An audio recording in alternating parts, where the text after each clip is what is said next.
Para siswa, mari kita belajar fisika lagi ya. Materinya adalah GGL induksi.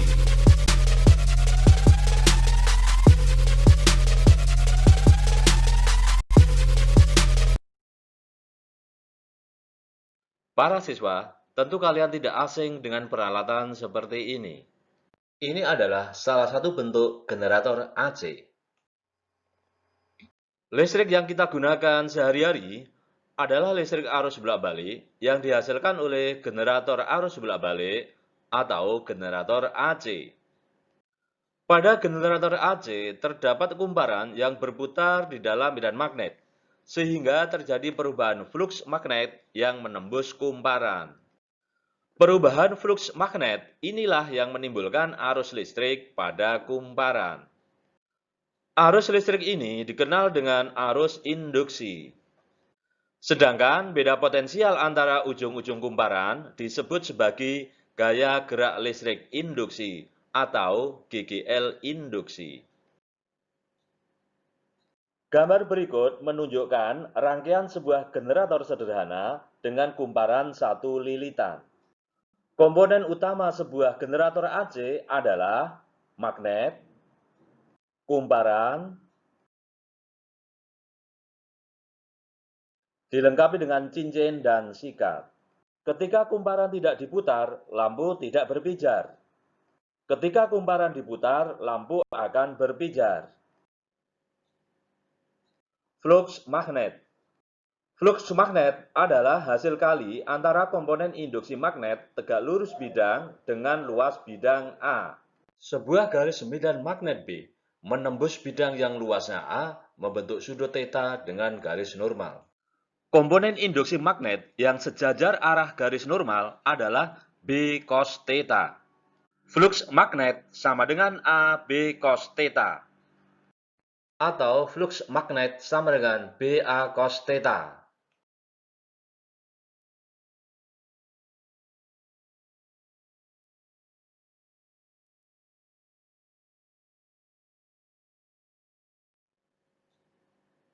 Hukum Faraday.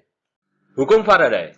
Jika fluks magnet yang memasuki suatu kumparan berubah, maka pada ujung-ujung kumparan akan timbul gaya gerak listrik induksi.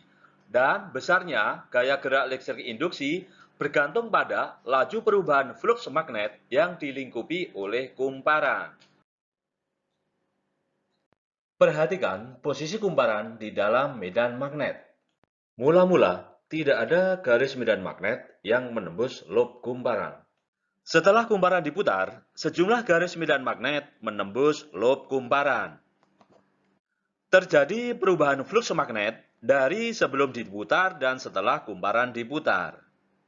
Ketika kumparan diputar, lampu menyala. Jika fluks yang melalui lob kumparan N lilitan berubah sebesar delta fluks dalam waktu delta T, maka besarnya GGL induksi epsilon sama dengan min N delta fluks per delta T. Bila perubahan fluks atau delta fluks dalam waktu singkat atau delta T mendekati 0, maka epsilon sama dengan min N limit delta fluks per delta T untuk delta T mendekati 0. Atau epsilon sama dengan min N dflux dt. Dflux dt adalah laju perubahan fluks magnet. Perubahan fluks magnet yang menembus kumparan adalah dflux sama dengan dBA cos θ. Jika kumparan berputar dengan kecepatan sudut omega selama T, maka θ sama dengan omega T, sehingga epsilon sama dengan min N dBA cos omega T dt. Atau epsilon sama dengan min N BA omega min sin omega T. Akhirnya kita dapatkan persamaan epsilon sama dengan NBA omega sin omega T. Dari persamaan itu terlihat GGL induksi yang dihasilkan generator AC berubah menurut fungsi sinus. Karena nilai sinus maksimum sama dengan 1, maka harga maksimum dari GGL induksi adalah epsilon maksimum sama dengan NBA omega. Dengan demikian, epsilon sama dengan epsilon maksimum sin omega T. Contoh soal 1. Perhatikan pernyataan-pernyataan berikut. 1. Menambah jumlah lilitan kumparan. 2. Memperbesar hambatan listrik. 3. Memperbesar medan magnet. 4. Mempercepat laju perputaran. Yang merupakan cara memperbesar gegel induksi pada sebuah generator adalah titik-titik. Kita tuliskan persamaannya. Epsilon sama dengan NBA omega sin omega T. Terlihat dari persamaan itu bahwa gegel induksi berbanding lurus dengan jumlah lilitan, medan magnet, dan juga laju perputaran. Jadi jawabannya adalah A. Contoh soal 2. Agar gegel induksi maksimum pada sebuah generator berubah menjadi 3 kali semula, dapat dilakukan dengan cara titik-titik.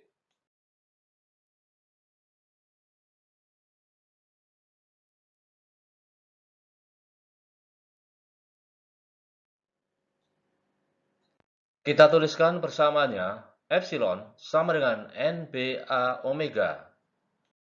Setelah kita masukkan data-datanya, kita dapatkan jawabannya adalah D.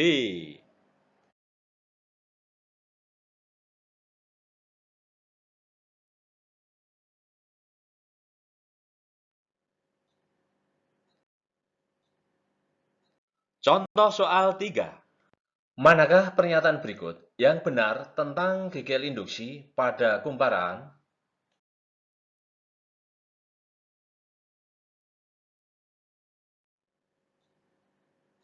Masing-masing pernyataan kita tuliskan dalam persamaan epsilon sama dengan min N d flux dt. Untuk pernyataan A, gegel induksi dapat diperbesar ditandai dengan anak panah ke atas. Kemudian, menambah jumlah lilitan ditandai dengan memberi anak panah ke atas pada N. Dan memperkecil laju perubahan flux magnet dengan memberi tanda anak panah ke bawah pada d flux dt. Dengan cara yang sama, kita tandai untuk pernyataan B, C, D, dan E.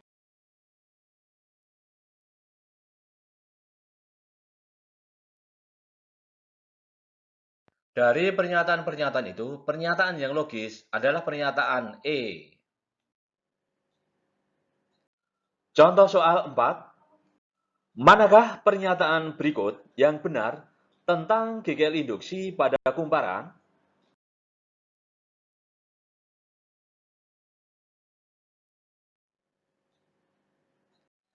Kita tuliskan persamanya, epsilon sama dengan min N d flux dt.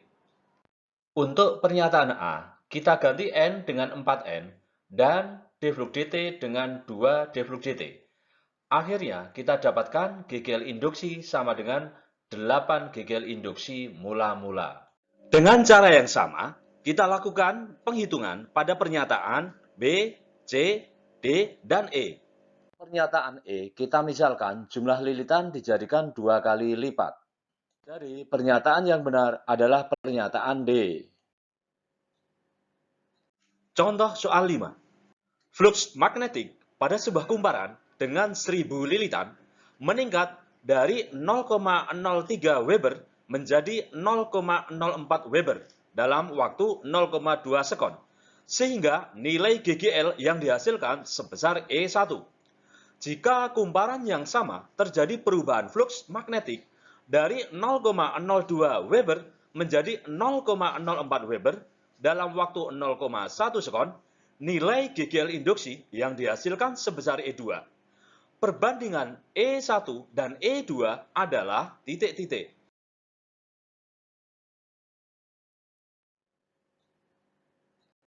Kita tuliskan perbandingan E1 dan E2. Setelah kita masukkan data-datanya dan kita hitung, kita dapatkan perbandingan E1 dengan E2 adalah 1:4. Gigel induksi, sebuah penghantar yang bergerak dalam medan magnet. Sebuah penghantar lurus panjangnya L digerakkan dengan kecepatan konstan V dan arah geraknya tegak lurus pada medan magnet B yang homogen. Gigel induksi yang dihasilkan, epsilon sama dengan BLV.